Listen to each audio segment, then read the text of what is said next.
Assalamualaikum warahmatullahi wabarakatuh. Waalaikumsalam warahmatullahi wabarakatuh. How are you today? Great, sir. Thank you. How are you, sir? I'm fine too, thank you. Sebelum kita memulai pembelajaran pada pagi hari ini, baiklah kita untuk berdoa terlebih dahulu. Berdoa dimulai.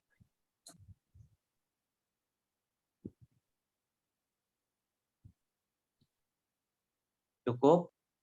Sebelum memulai pembelajaran pada kali ini, kita akan absen terlebih dahulu ya. Yang pertama, Cynthia, apakah hadir hari ini? Cynthia tidak hadir, sir. Pergi. Oh, tidak hadir. Kemudian, Murdi, apakah hadir? Hadir, sir. Oke, bagus.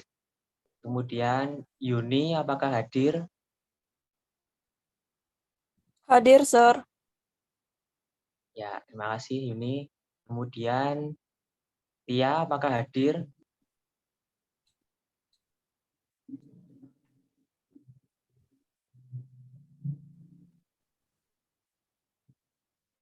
Tia ini kayaknya juga tadi tak lihat ada di partisipan, kayaknya sinyalnya jelek ini.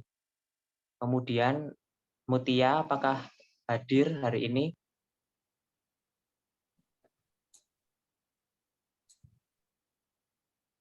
Mutia, halo Mutia, apakah hadir? Sepertinya, oh Tia di chatbox hadir ya ini. Terima kasih Tia. Untuk Mutia sepertinya ini tidak hadir. Baiklah, karena pada pertemuan kali ini banyak yang tidak hadir, tidak apa-apa. Semoga dari ketidakhadiran para siswa tidak mengganggu semangat dan keinginan untuk belajar siswa yang hadir hari ini ya. Kita lanjut ke slide berikutnya. Nah, ini coba dibacakan ya, Mbak Murdi.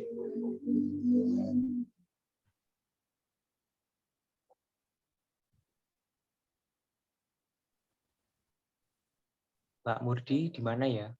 Kalau gitu Mbak Yuni dulu. Coba dibaca. Alright, sir. So, what is the learning objectives? At the end of lesson, you are able to 1. Mention the expressions of giving instructions and prohibitions. 2. Have a conversation that involves the expression of giving instructions and prohibitions. 3. Complete the text of the conversation that involves the expression of giving instructions and prohibition.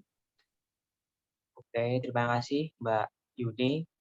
Nah, jadi pada pertemuan kali ini, tujuan dari pembelajaran yang akan kita lakukan yaitu pada akhir pembelajaran saya harap kalian dapat yang pertama itu menyebutkan ekspresi dari memberikan perintah dan larangan ya.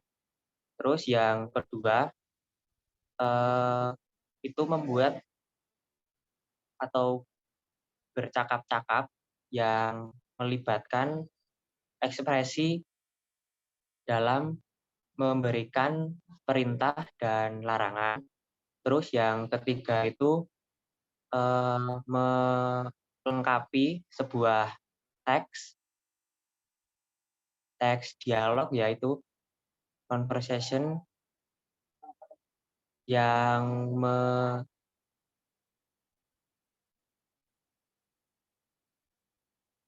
yang ada ekspresi memberikan instruksi atau perintah dan larangan. Terus kita lanjut. Nah, ini ada 3 contoh gambar ya.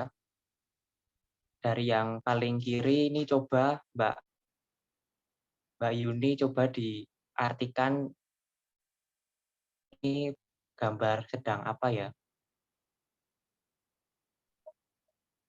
Gambar yang pertama itu ada anak cewek yang ketiduran waktu belajar. Yang kedua itu ada gambar seperti dilarang membawa makanan dan minuman atau dilarang makan minum. Yang ketiga itu ada anak kecil laki-laki yang sedang jalan. Nah, ini dari yang gambar yang pertama ini contoh larangan yang dapat dikatakan terhadap anak ini apa ya, Mbak Yuni? Don't sleep while you study, sir. Ya, betul sekali. Jadi yang pertama ini larangannya yaitu jangan tidur saat sedang belajar ya, atau jangan tidur saat di kelas gitu. Terus yang kedua ini dilarang membawa, Dilarang makan, Sir. ya dilarang makan itu juga bisa, dilarang membawa makanan atau minuman juga bisa. Terus yang paling kanan ini sebenarnya perintah ya ini. Jadi ini memerintahkan si anak kecil ini untuk berjalan.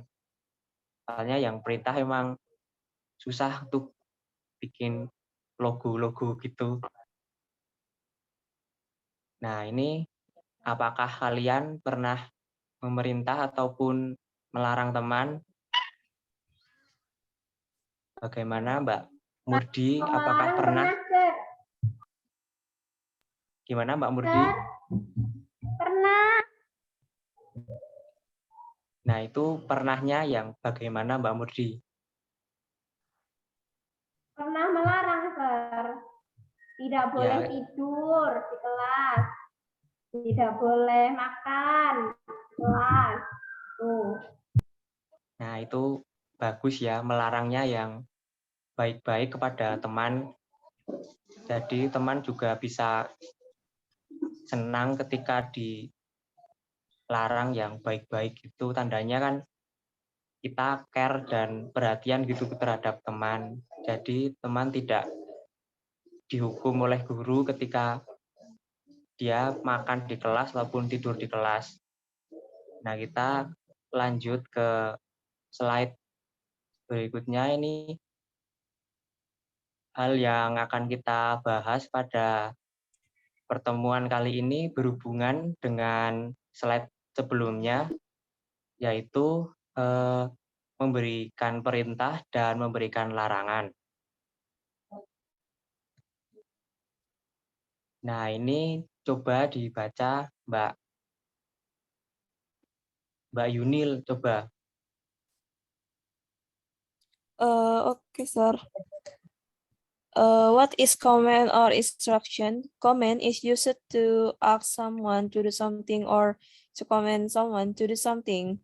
Memerintah digunakan untuk memerintah seseorang untuk melakukan sesuatu atau untuk memerintahkan seseorang untuk melakukan suatu hal. Oke, Mbak Yuni, terima kasih. Nah, jadi apa yang dimaksud dari command or instruction atau dalam bahasa Indonesianya itu perintah. Jadi perintah itu sering digunakan untuk meminta seseorang untuk melakukan sesuatu hal atau untuk memerintah atau untuk meminta seseorang untuk melakukan sesuatu hal.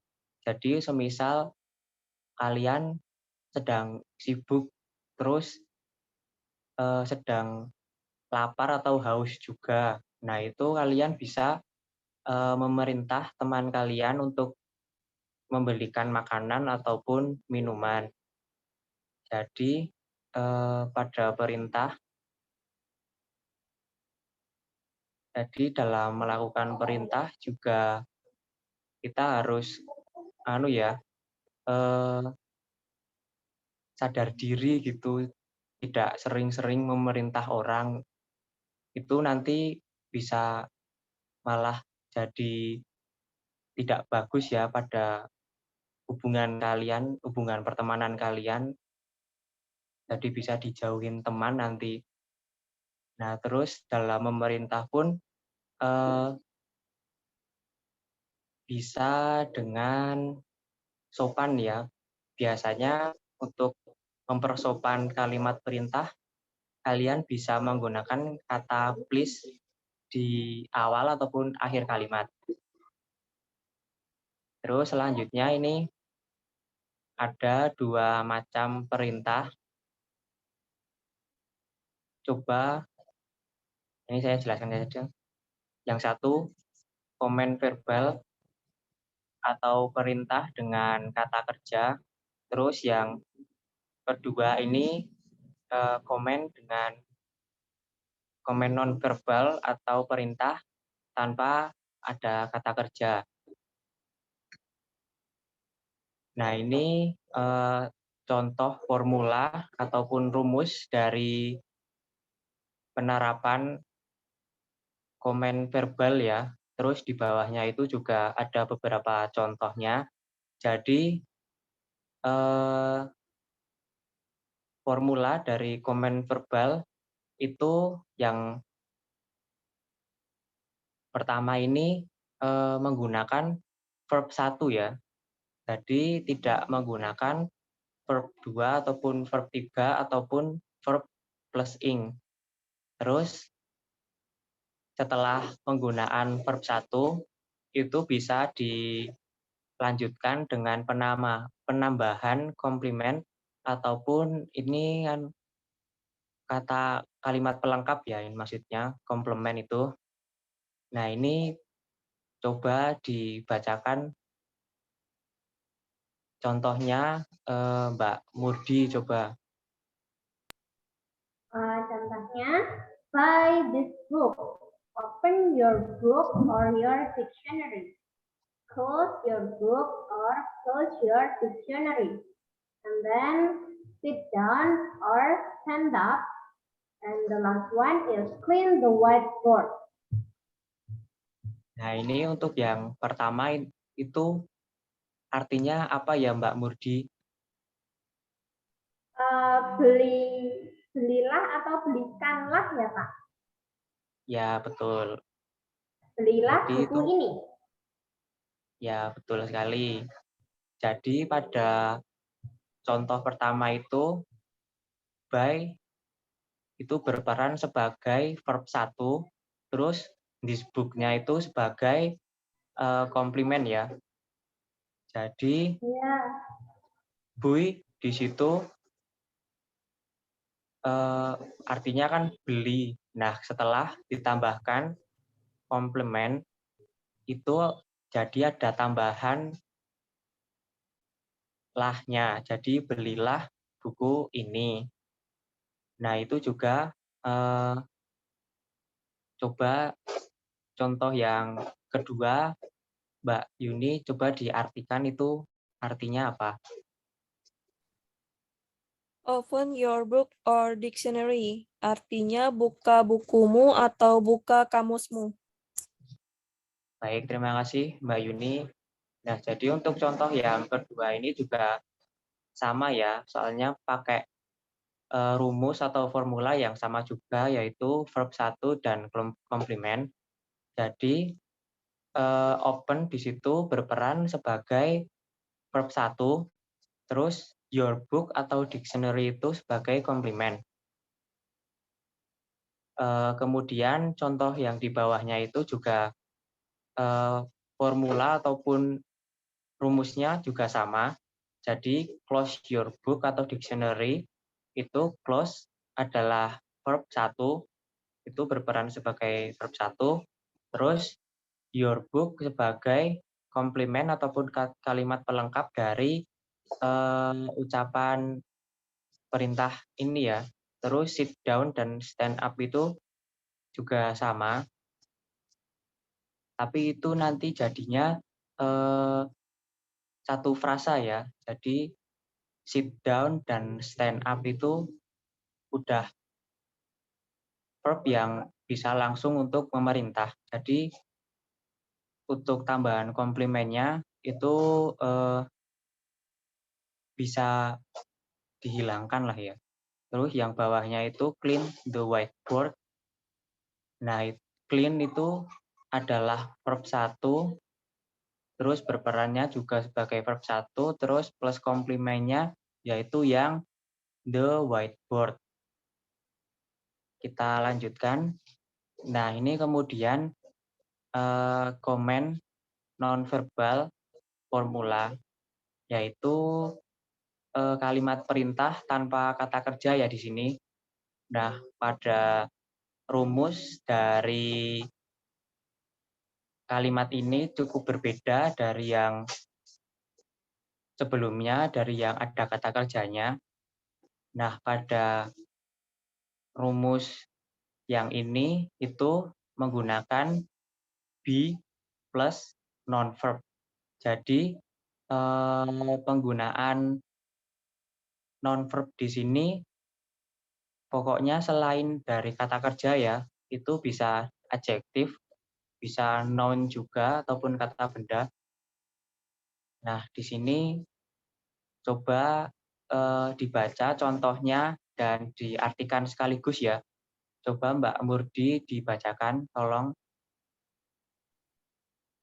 Be serious. Seriuslah gitu. Be careful, berhati-hatilah. And then be on time, tepat waktulah. Be diligent, itu rajinlah. Be a good student, itu jadilah murid yang baik. Baik, terima kasih Mbak Murdi. Nah, dari contoh-contoh yang disebutkan Mbak Murdi ini tadi, semuanya menggunakan bentuk formula ditambah non-verb ya, ataupun selain kata kerja di sini. Jadi contoh yang pertama itu be serious, itu be ditambah non-verb. Serious ini kata sifat ya. Terus yang be careful ini juga sama. Be plus careful itu kata sifat.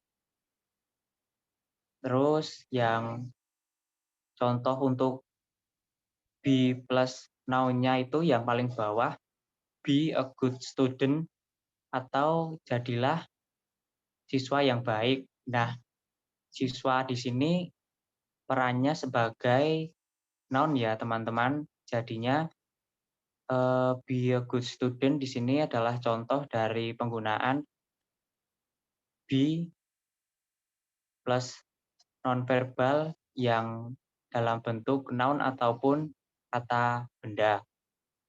Kemudian kita lanjutkan.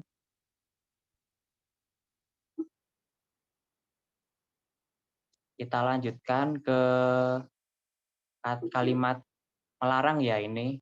Ada dua macam juga sama, yaitu yang pertama prohibition verbal ataupun larangan dengan kata kerja. Terus yang kedua ini prohibition nonverbal ataupun larangan tanpa kata kerja. Nah, ini adalah contoh rumus dari kalimat larangan yang menggunakan kata kerja ya ini. Nah, untuk rumus ataupun formula dari kalimat ini yaitu menggunakan don't plus verb 1. Nah, jadi itu ada beberapa contoh dari penggunaan formula ini. Coba dibacakan Mbak Yuni, terus sekalian diartikan ya.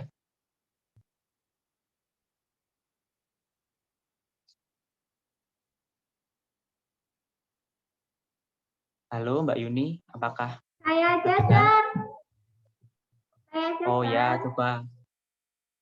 Sir. coba Mbak Murdi dulu dibaca terus diartikan ya. Baik, Sir. Don't litter. Jangan membuang sampah sembarangan. Dan don't cry, jangan menangis. Don't cheat, jangan mencontek. Don't steal, jangan mencuri. Do not follow me, jangan ikuti aku. Don't stop trying, jangan berhenti mencoba. Don't enter the room, jangan masuk ke ruanganku. Don't lie to me, jangan bohong. Baik, terima kasih Mbak Murdi. Nah, ini kalau yang contoh don't cheat itu biasanya ditemukan di mana ya Mbak Murdi? Itu Pak, di soal. Di soal ujian Pak. Ya, betul. Jadi don't cheat itu bisa ditemukan di soal ya, ataupun di kelas itu juga biasanya ada. Jadi artinya jangan mencontek ataupun jangan berbuat curang. Nah, dari contoh-contoh yang disebutkan oleh Mbak Murdi ini tadi semuanya menggunakan formula yang sama ya, yaitu menggunakan don't dan verb 1. Terus yang seperti contohnya yang pertama itu don't plus litter. Nah, litter di sini adalah verb 1. Kemudian don't cry di sini juga menggunakan rumus yang sama, yaitu don't plus verb 1 yaitu cry. Nah, dari kalimat larangan ini yaitu sebagai bentuk larangan yang berarti jangan ya ini, jangan dilakukan.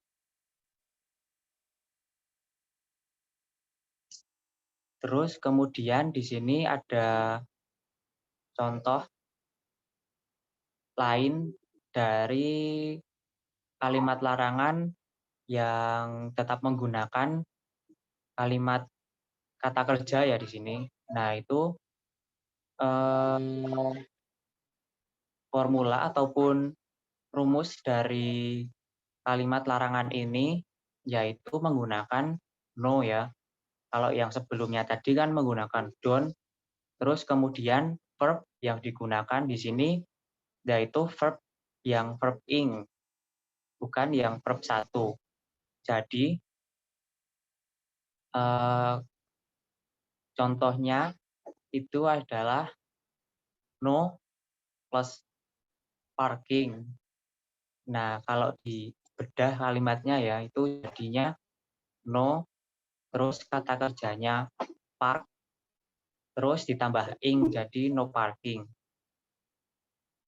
Ini coba dibacakan contoh-contohnya, terus sekalian diartikan. Coba Mbak Yuni tadi pendalasinya apa ya? Mbak Yuni, apakah terdengar? Halo, halo Mbak Yuni. Wah, ini sinyalnya pada buruk-buruk ya. Ini tadi saya lihat ada Mbak Mutia. Halo Mbak Mutia. Ya, Sir. Nah, ini coba Mbak Mutia dibacakan contoh-contohnya sekalian diartikan ya, Mbak. Baik, Sir. Prohibitions verbal formula, no plus verb ing. Yang pertama, no parking, tidak boleh parkir. No kidding, tidak boleh bercanda. No climbing, tidak boleh memanjat. No smoking, tidak boleh merokok. No swimming, tidak boleh berenang. Baik, terima kasih Mbak Mutia. Jadi Sama-sama, Sir. pada kalimat ini itu selain dapat diartikan tidak boleh ya, itu bisa juga diartikan dilarang. Jadi, eee, kita biasanya juga sering melihat, seperti tulisan ataupun logo ataupun lambang-lambang begitu ya, yang artinya itu dilarang parkir. Nah, kalau dilarang parkir itu kan biasanya logonya huruf P disilang ya itu. Terus,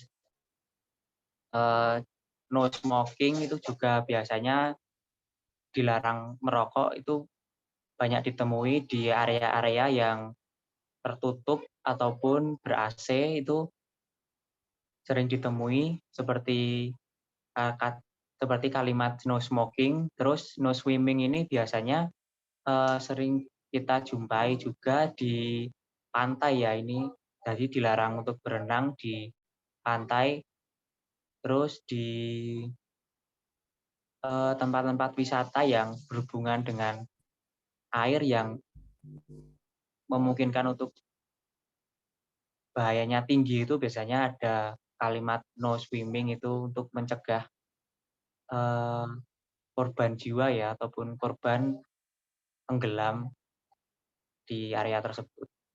Nah, kita lanjutkan untuk yang, kalimat larangan tanpa menggunakan kata kerja ya. Nah, ini untuk formula kata dari kata larangan tanpa kata kerja, yaitu don't plus be terus tambah non verb. Simpelnya dari kata larangan yang non verbal ini sebenarnya sama ya, sama yang kalimat perintah yang non verbal, yaitu menggunakan be dan non verb. Nah, di sini bedanya cuma yang prohibition ini menggunakan don't di awal kata. Hal itu bertujuan untuk melarang ya, jadinya bukan untuk memerintah tapi untuk melarang seseorang. Nah, jadi untuk contohnya itu di bawah, don't be naughty, don't be lazy, don't be shy, don't be late, don't be careless. Nah, ini dari contoh-contohnya ini menggunakan formula yang sama ya, yaitu don't plus be plus non verb. Nah, dari contoh yang saya berikan ini, itu non verbnya kebanyakan menggunakan adjektif yaitu atau kata sifat. Kalau semisal untuk contoh yang menggunakan noun ataupun kata benda itu nanti bisa jadi semisal ya, jangan jadi politikus. Nah, itu bisa jadi itu nanti bahasa Inggrisnya bisa jadi don't be a politician. Nah, itu seperti itu ya contohnya. Ataupun don't be a bad student. Nah, itu adalah contoh-contoh kalimat larangan yang menggunakan kata benda. Terus kita lanjutkan. Nah, ini untuk catatan ya, untuk bentuk polite ataupun sopan, itu nanti bisa menambahkan kata please ataupun tolong pada komen dan prohibition. Nah, ini adalah contoh dari polite instruction dan polite prohibition ya. Coba itu dibaca yang polite instruction, Mbak Murdi, dibacakan coba yang contohnya.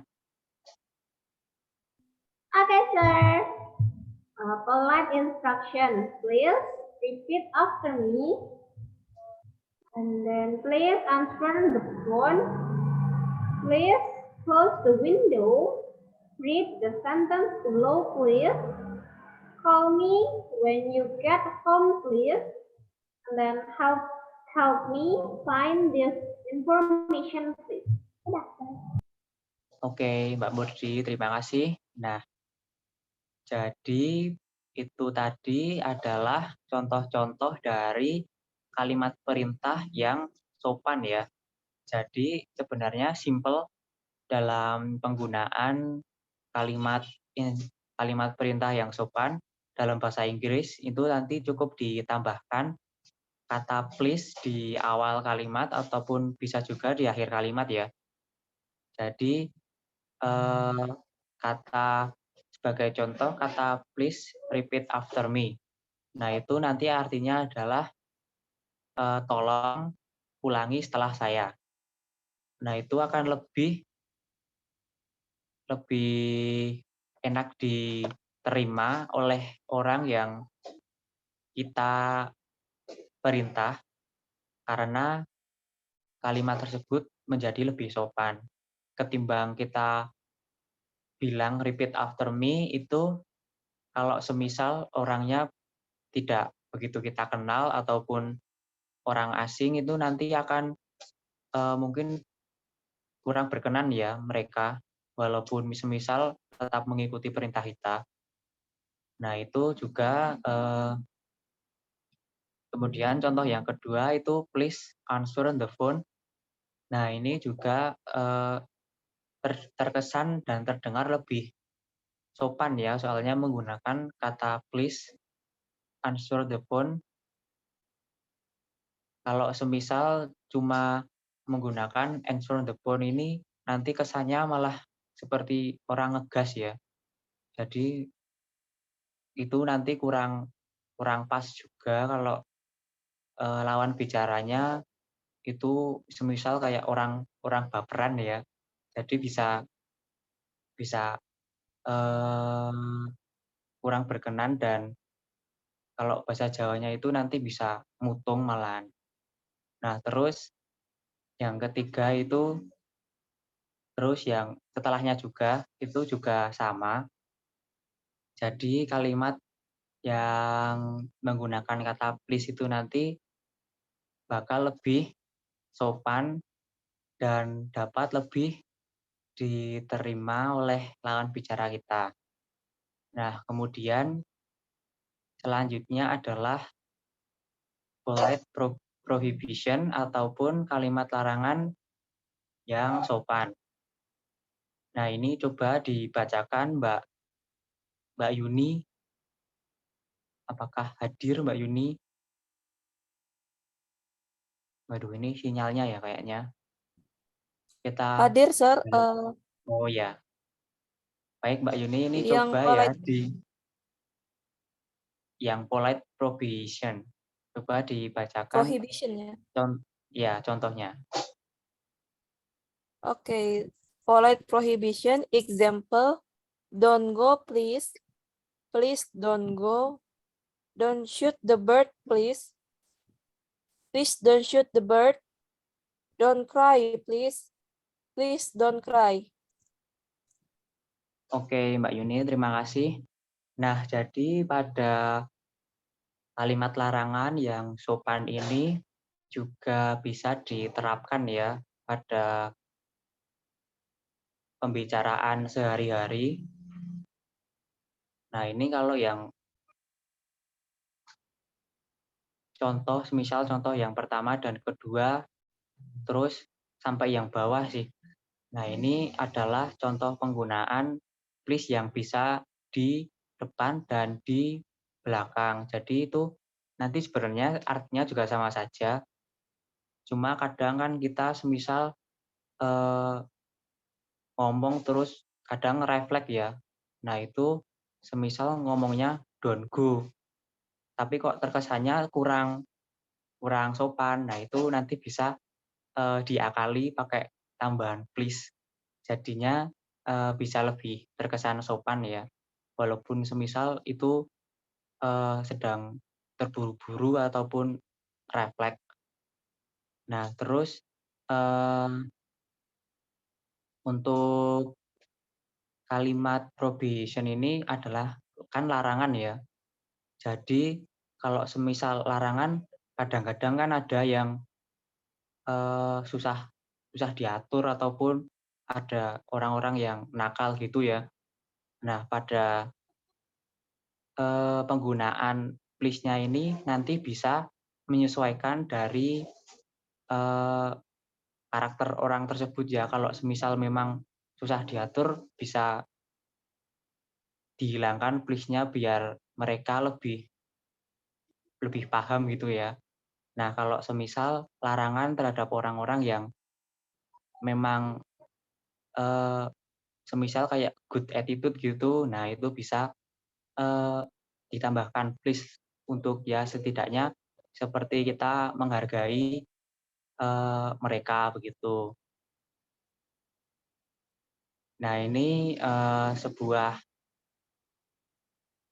contoh dialog ya sederhana dari memberikan perintah dan larangan. Nah, ini coba dibacakan untuk Mbak Murdi dan Mbak Mutia, coba ya dibacakan. One morning in 7th class, hello me. What are you doing? I'm doing my homework.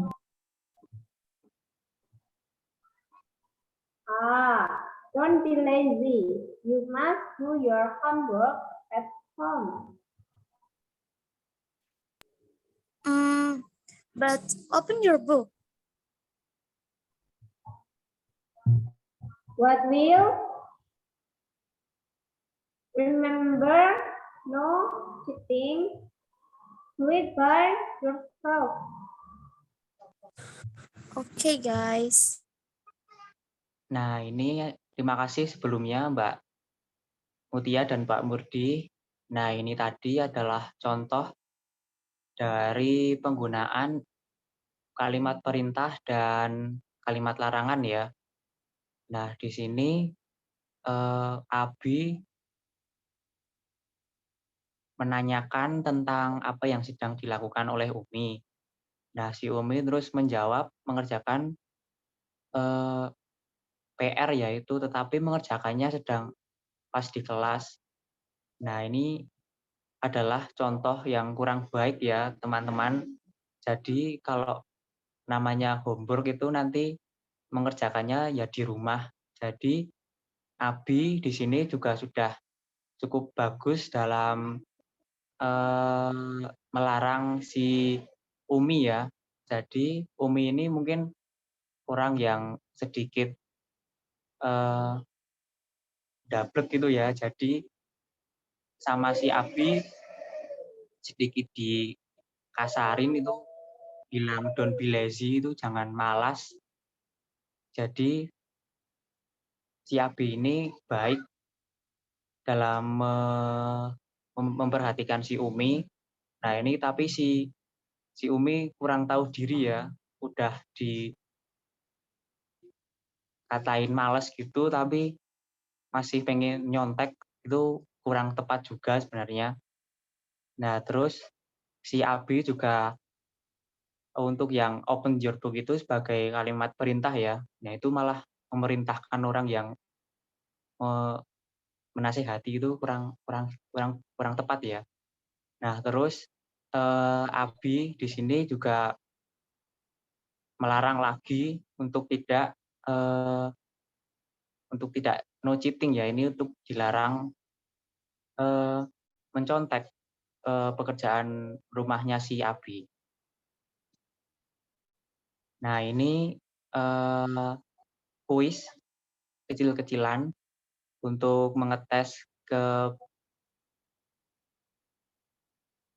kepahaman kalian dalam materi yang saya sampaikan pada hari ini. Nah, ini untuk contoh untuk soalnya itu dari kiri atas terus ke bawah terus ke kanan, yaitu urut dari nomor 1, 2, 3. Terus dialognya, yang dialog rumpangnya itu ada di sebelah kanan warna biru itu. Nah, ini coba dibacakan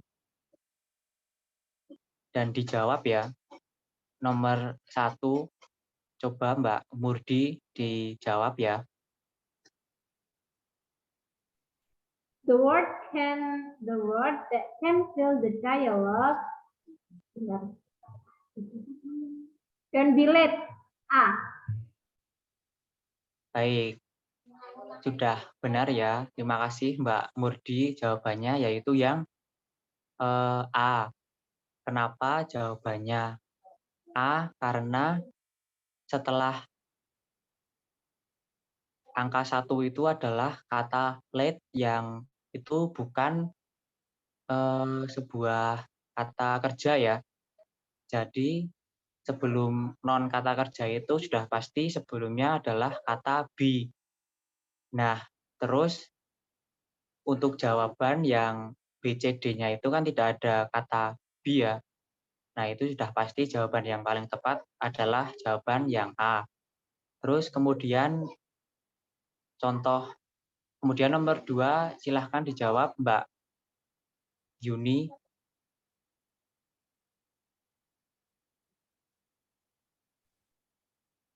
The Halo Mbak word Yuni. that can fill the dialogue number 2 best is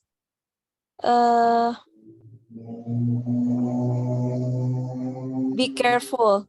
A. Baik, terima kasih Mbak Yuni. Jawabannya tepat sekali. Nah, ini juga sama ya. Pada jawaban nomor 2 itu yang sebenarnya harus diperhatikan malah bukan di contoh dialognya, tapi malah di jawaban ABC-nya itu. Seperti apa kata yang paling sering muncul itu kan careful ya. Nah, di sini careful adalah kata yang non verb ataupun bukan kata kerja. Jadi sudah pasti nanti sebelum kata tersebut menggunakan be. Nah, untuk jawaban tersebut kan ada 2 be ya, yang be careful dan don't be careful. Nah, ini kita bisa simpulkan yang tepat itu be careful, yaitu menyuruh seseorang untuk berhati-hati ya. Kalau menyuruh orang tidak berhati-hati itu jahat ya, jadi tidak tepat kalimatnya. Terus yang ketiga coba dijawab ya Mbak Mutia.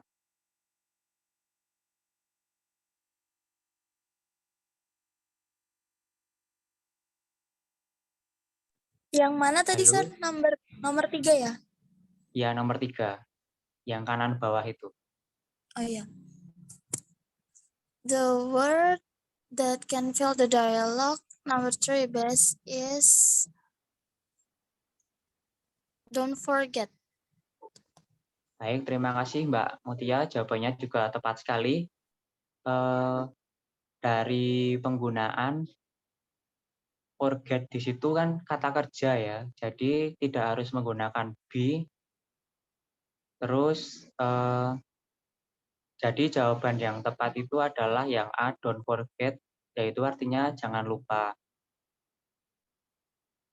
Dari contoh soal ini sudah bagus ya teman-teman dalam menjawabnya sudah betul semua, berarti saya asumsikan bahwa kalian paham betul terhadap materi yang telah saya sampaikan. Nah, ini sebagai tugas saja ya dalam membuat kalimat prohibition dan instruction ini nanti dikumpulkan di Google Classroom. Berhubung kita sudah punya Google Classroom ya, nanti saya buka untuk link mengumpulkannya. Jadi ini nanti ditulis di Microsoft Word, terus dikumpulkan paling lambat hari Sabtu saja ya, biar enak. Terus jangan lupa untuk mengumpulkannya tepat waktu. Nah, ini karena kita sudah berada di penghujung kelas ya, penghujung pembelajaran, karena waktunya juga sudah hampir habis. Terus dari jawaban-jawaban teman-teman sekalian tadi itu sudah bagus sekali, sudah tepat. Jadi pembelajaran kali ini sudah apa ya, sudah dapat dikatakan berhasil lah dalam memenuhi tujuan dari pembelajaran yang saya sampaikan di awal tadi. Terus kemudian jangan lupa untuk terus belajar agar menjadi pandai. Sepertinya itu saja ya yang dapat kita bahas pada pertemuan kali ini karena waktunya sudah habis. Terima kasih telah berpartisipasi dalam pertemuan kali ini dan tetap semangat dalam mengikuti pembelajaran sampai akhir. Terima kasih. Wassalamualaikum warahmatullahi wabarakatuh.